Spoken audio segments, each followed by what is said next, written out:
Orange Sky Audio presents Mr. Beethoven by Paul Griffiths, narrated for you by the author.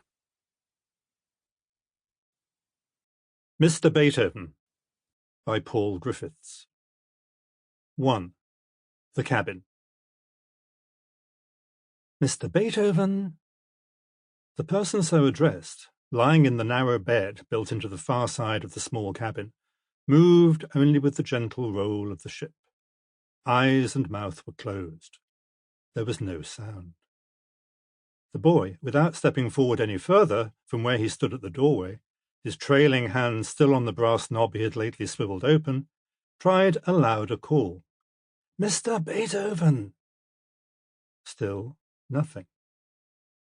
Somebody had informed the boy the previous day, but he had forgotten, that the recumbent body before him never would be made to stir this way, not if he were to yell at the top of his voice, not if he were to sing out lustily, in his emerging tenor, the master's Ode to Joy, a tune of which, of course, this boy would have had no inkling. What to do? He had been told to accompany the passenger down a deck to the dining saloon, where he would then have to don an apron quickly before serving the cabbage soup and boiled mutton, if these were on the menu for the evening. He could not return empty-handed. Nor could he just stand there.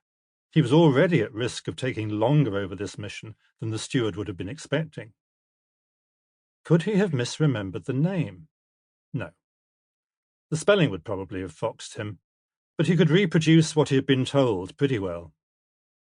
Then he thought how stupid it was to imagine that the man lay still asleep only because he had been hailed by the wrong name.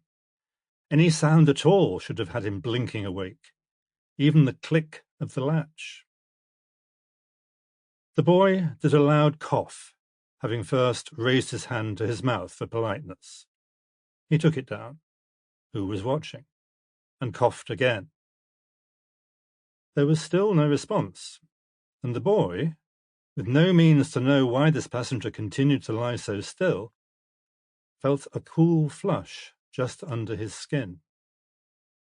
He had witnessed burials at sea, conducted by captains who put on their vicarage voices, captains who stumbled over the sentences, captains who turned sullen for the rest of the voyage.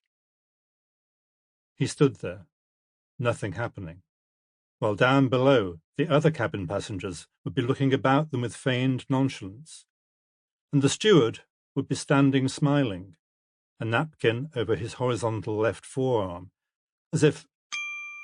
Sample complete. Ready to continue?